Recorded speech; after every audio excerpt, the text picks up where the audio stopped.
both of us at the same time, and it cuts into the thing. That is just the weirdest thing that they do. All right, ready? Yeah, sure. Oh, no, I'm not doing it. You can do it.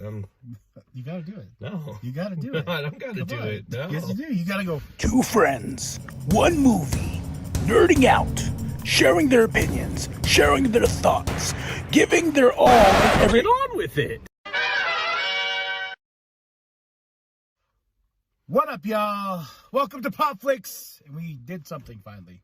I know. Well, to be fair, outside of Spider-Man, there really hadn't been a lot that had come out. Yeah, so we finally saw The Matrix Resurrections. Gosh, yeah. And if this is like timestamped to approximately the time that we went inside, you can tell we're a little late. A little late, but I'm KMB the Sexy Ninja. I'm Doug. I would say spoilers, but at this point, this movie's been out long enough to where I think everybody should know everything about the movie. Well, and if you've watched most of the other ones, most of it's not a spoiler. Yeah, like I would do a spoiler warning like we did with the Spider-Man No Way Home, but that was fairly fresh. We did like record that. Yeah, the night of, pretty much.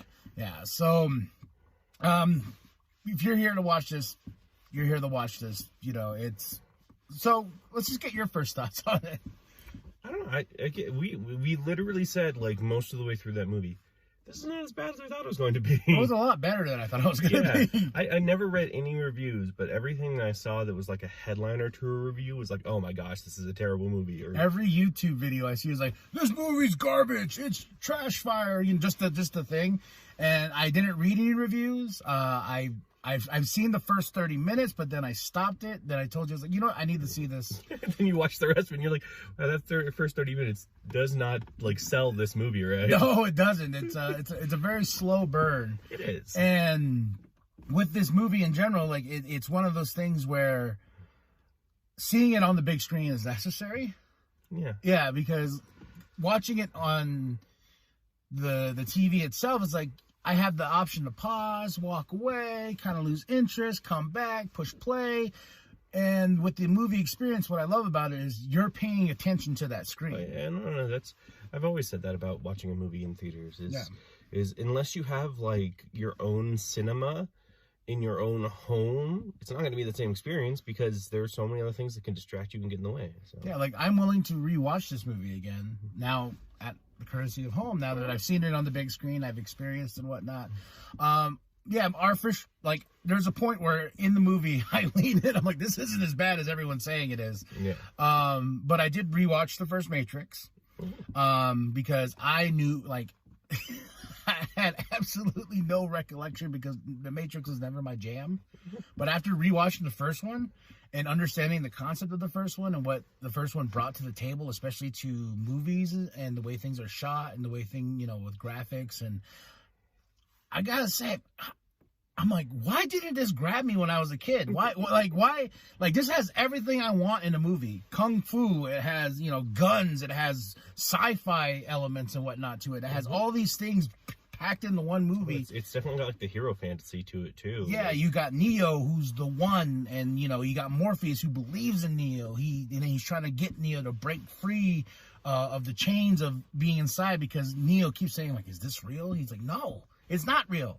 He's like, you need to understand that part of it to break free to be the one. Well, and that's one of the best parts of the fight that Morpheus and Neo have is when he just leans in and goes, "Do you really think that's oxygen that you're breathing?" Yeah. And just like, oh, geez, like you are breaking his mind right now. Yeah, and when he shows him, and what I like about that movie too is the story is very simple. And it holds your hand and explains things very well. But that's why I think when I watched The Matrix Resurrection, I was like, man, I completely forgot about the machines. I forgot why they took over. Of course, it was our fault. Yeah. Well, there's also, if you want more detail on it, there's a thing in between the first movie and the second movie, the Animatrix. Oh, yeah. That has a lot more details about like that level of stuff. If you want a high level detail as to what happened between the human and machine wars, that's going to give it to you. Yeah, and I will say, now that I've seen the first one, I got to go watch Reloaded and Revolutions, right? That in that order? Yeah.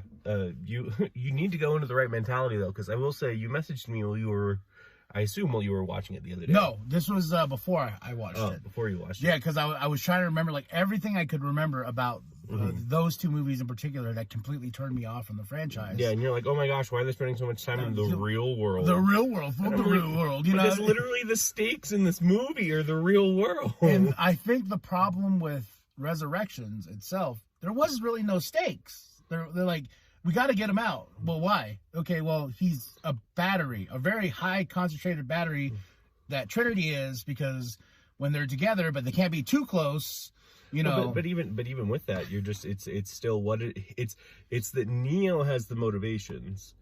Nobody else really has the motivations except for because Neo wants to do it. And with Jada Pinkett Smith's character as the general, well, that was funny.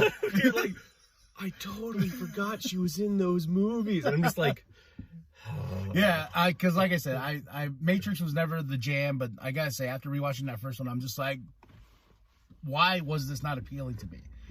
But now it appeals to me. Like I'm now I want to dive into the trilogy. I can't wait to rewatch Resurrections again, and I'm going to do the Animatrix again, because like there's so many things I forgot. But with Resurrections is like, oh yeah, we found our little piece here in our little town, so we really don't want you to.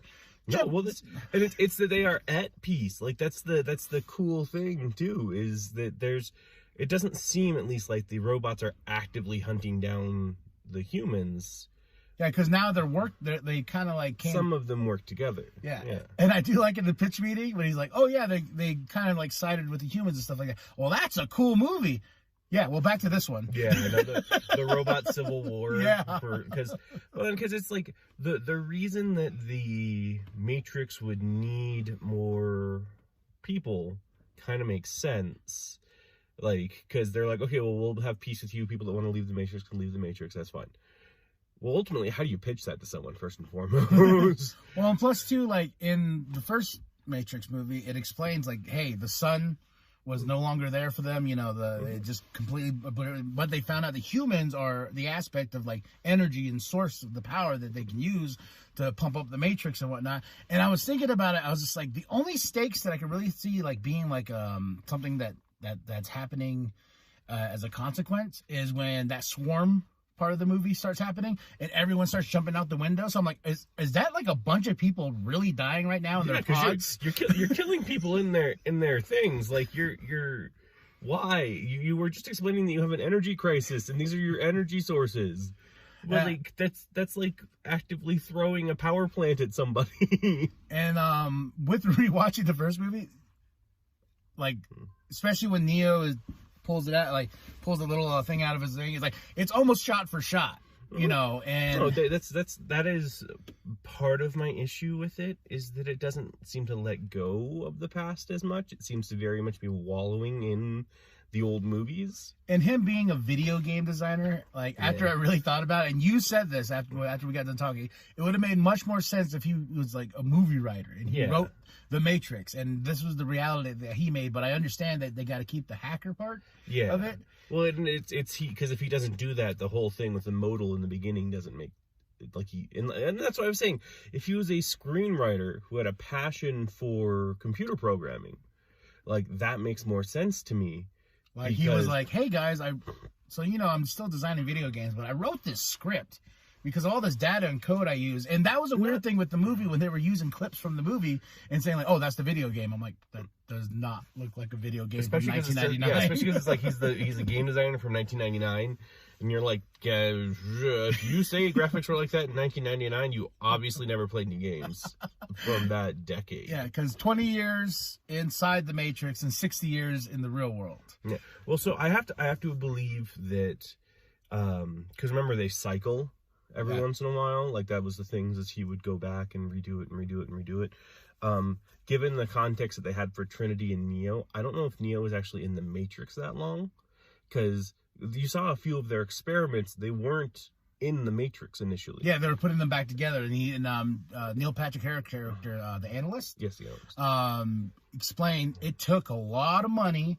It took a lot of time. And I was like, what do you mean a lot of money? You know? Yeah. So, and with the analyst himself, like using basically his powers of speed against Neo, and those were just really bad scenes that just took me. They were bad scenes. Not bad scenes. They were They were badly edited. Yeah, and the effects were terrible. Yeah, like the background's so blurry, and like he's trying to move, and like I'm like, whoever thought of this, it's a cool idea, but you could pretty much make like Neo just frozen in time, and Neo walking around him without making the background look like it's Yeah, it's constantly shaking.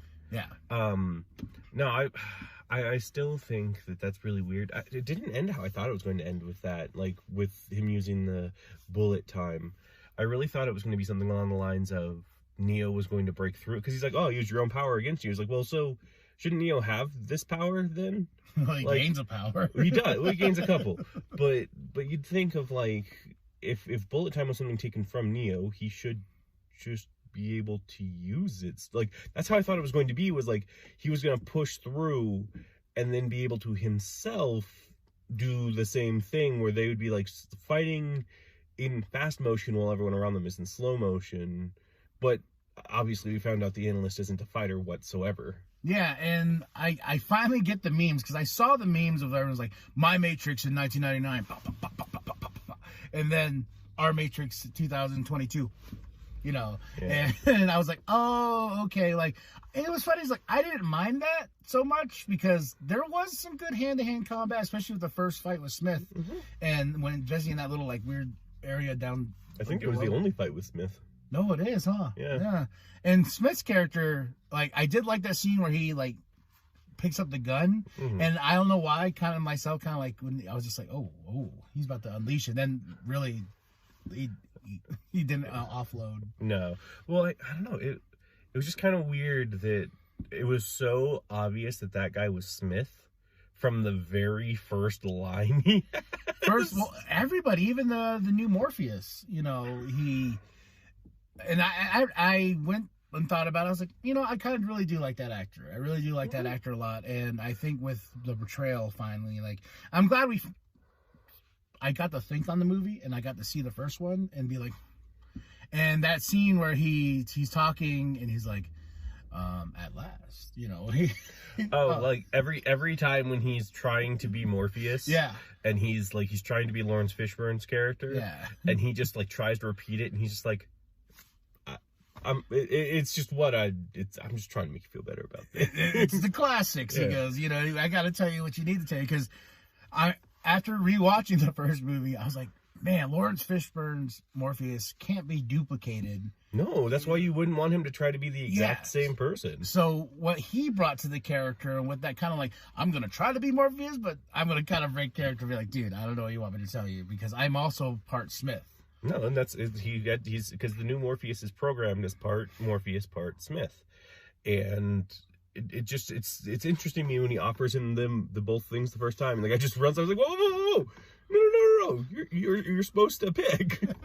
It's like, no, I'm not picking, and then just walks away. And I'm guessing with the Matrix, in order for you, because they harped on it in Resurrections, was Trinity has to make the choice of getting out. She made a quick choice, but she has to make the choice. So is that the point of the red and blue pill? Is like, it's more or less like you have to accept and say, like how a vampire, you have to welcome the vampire into the house, to come into the house, to get out of the Matrix. Do you have to mentally accept, yes, I want to go down the rabbit hole? More or less, because how it is depicted in all of the movies is that ultimately choice doesn't exist. We've already made the choices that we're going to make.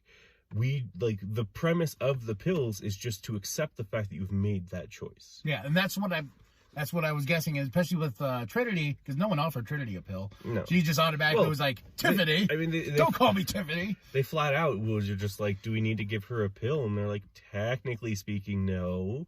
We can get her out the other way, but she needs to make the choice, because if she doesn't make the choice, we pull her out, then she's going to have some weird effects.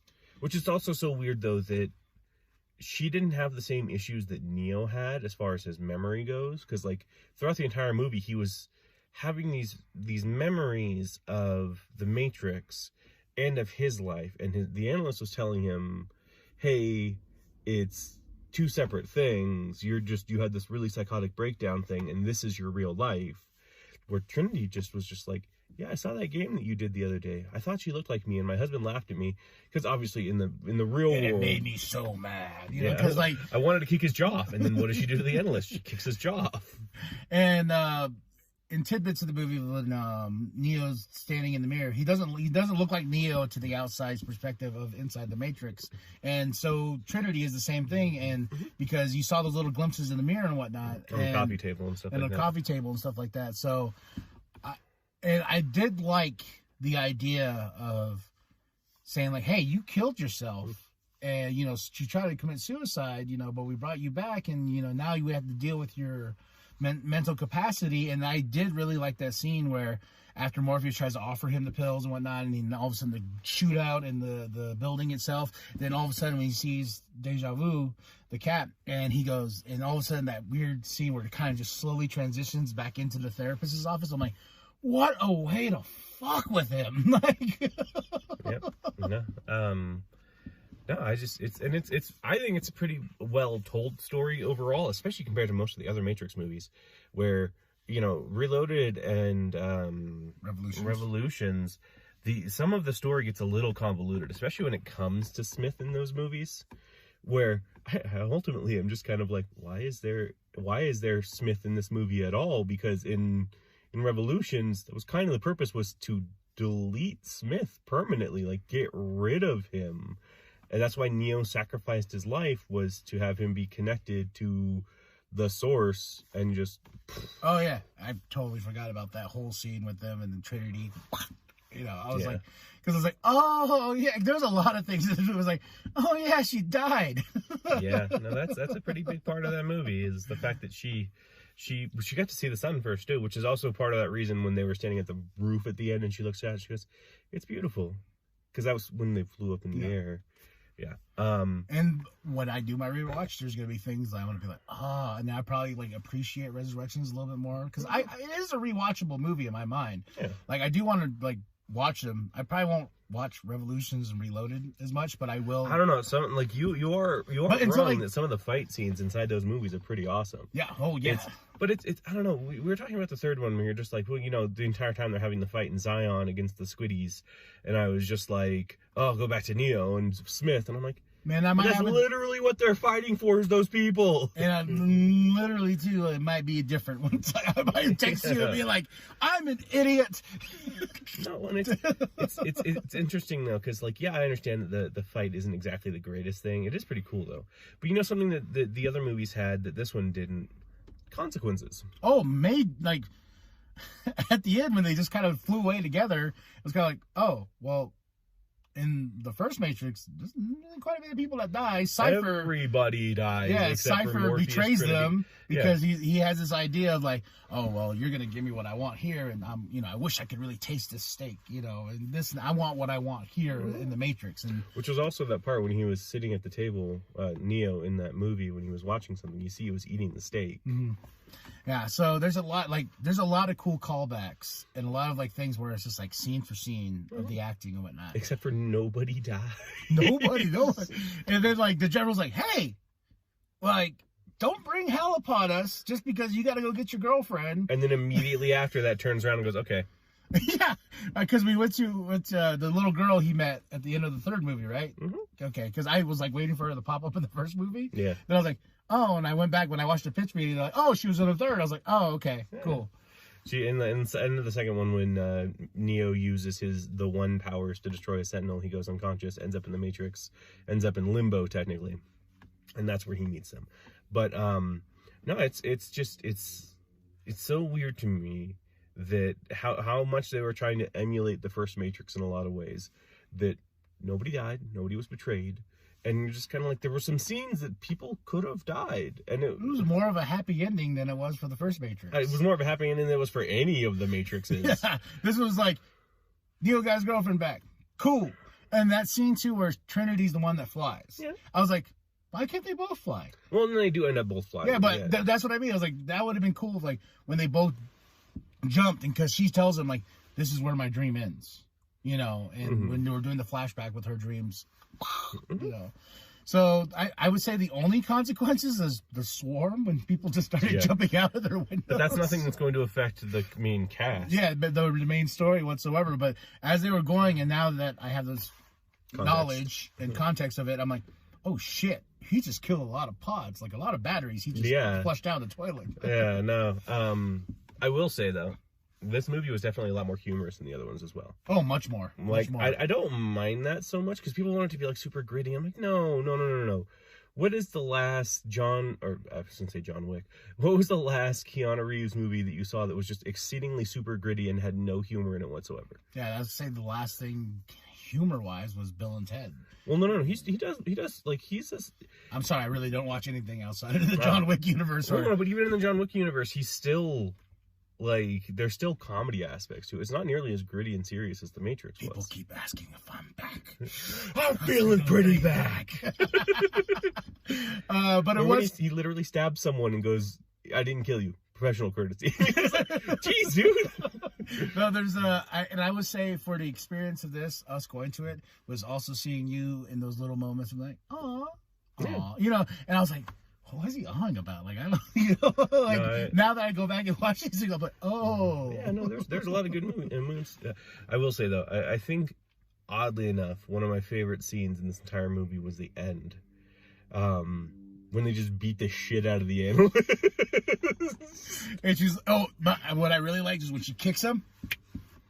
Yeah, no, she has control there. She literally pretty much murders him, brings him back. And Neil Patrick Harris murders him, awesome. brings him back. I like when he's like, "What do you want to do? Rainbows in the sky?" Then Neil's like, "You know what? No, it's Trinity. He's like, I'm actually pretty on the board with that rainbow idea. He's like, hey, dude, do what you want to. And then when they were flying away, I thought rainbows were going to start coming out. That would have been cool. That would have been awesome. But just to end it here, there is an end credit scene. It's garbage. It is probably maybe not the worst one. There are other ones that have done absolutely nothing, but yeah, it's his team that for the video game. Because they were having kind of a pitch thing earlier in the movie that was just pretty much them repeating stuff time and time and time again to get you to understand, like, oh no, this is the Matrix. Like, I know it's the Matrix. Yeah, no, this is what the Matrix is. Yeah, and then guns, leather, you know, it was just like, I get it. Yeah, we're in the Matrix, but you had to do that to show Neo fucking going crazy, you know. Mm-hmm. Yeah, but yeah, it was just more of them talking with absolutely no purpose to it. I wanted Neo and Trinity. Remember I said Neo and Trinity walking in. Yeah. All right, let's go. Nah. Well, and it's technically speaking, those are all programs. So. But that would have been great. Like, where Neo's like, we got one more thing to take care of. Mm-hmm.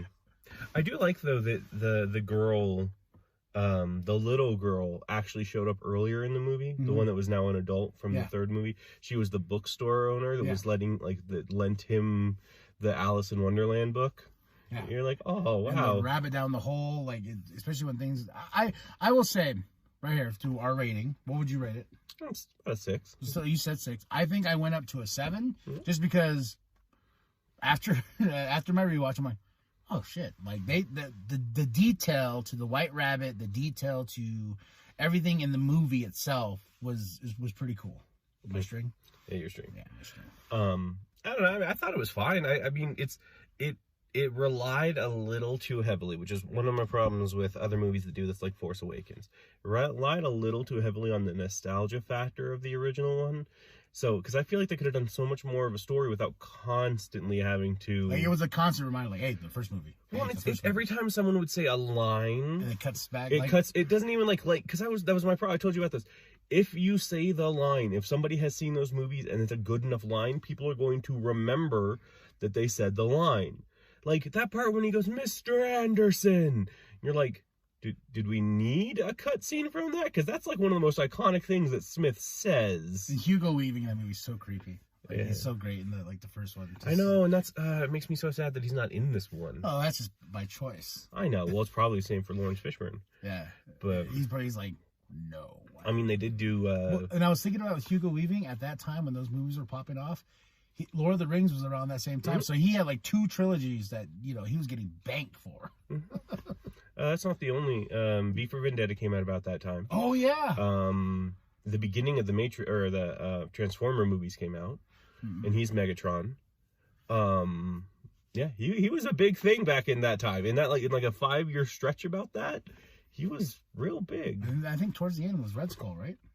Red Skull wouldn't have been until 2009 or 2009, I think. Yeah, so around that aspect of the 2000s. But actually, I think that would have the early to mid 2000s, because I don't think Transformers came out until 2007. Actually, now I think about it. Yeah. But either way, no, he could still be a great star too if you wanted. Like he's such a good actor. Yes. The only thing he can't really do is heroes, except for V. But V's not really a hero. Well, he had the mask too, and it was more of the voice and the interpretation of that. Oh man, I need to rewatch that too. V for Vendetta was so good. So go watch Matrix Resurrection. Go watch The Matrix Resurrections. The Blu-ray I saw comes out March 18th. And you could either get the Steelbook I saw at Best Buy, or you can get the box set. It's called the Deja Vu Collection. So I also do want to point out one little thing before we finish. I always thought it was Resurrection, not Resurrections. Is it Resurrection? No, it's Resurrection. You're right. It's plural. Oh. But to me, I always thought it was Matrix Resurrection, because my thought was, oh, Neo's coming back, and now it makes sense that it's Resurrections because it's both of them. Because Neo and Trinity are the one. But what did you say about Trinity's name? Well, no. It's Neo and Trinity. Neo's an anagram for 1. Trinity is is 3. Yeah. But there's 2 of them. Or maybe in the stomach, I said. Maybe a baby's coming. Well, I mean, to this point in time, they hadn't physically actually been around each other until... No, that would have been weird to be like, oh yeah, before we go... We're just going to keep this going. Wait, just real quick. Neo and Trinity, when they kissed, and everyone's like geeking out because they know all their history. The crew knows their history and whatnot. And they're like, I watch you guys make love on Zion so much. No, there's a guy who's a Neologist. Yeah. And it's just like, he's the biggest fanboy to Neo, which, again, I thought he was going to be like Mouse in the first movie. Yeah. And just get killed. But no. They're just all standing there, and like they realize the importance of the moment, but I'm just thinking that guy's just gonna be like, I watched them bone so much on the old Hollow videos. Oh, so many times staying in my room. Oh, jeez. Now that I see them, I'm gonna go back to my room. Yeah. Guys, don't bother me for 2 to 3 minutes. And on that note, like and subscribe. Share it with your grandma, share it with your grandpa, share it with the bum down at Walmart. Let us know what you thought of The Matrix. Thank you so much. I am KMB, the Sexy Ninja. I'm Doug.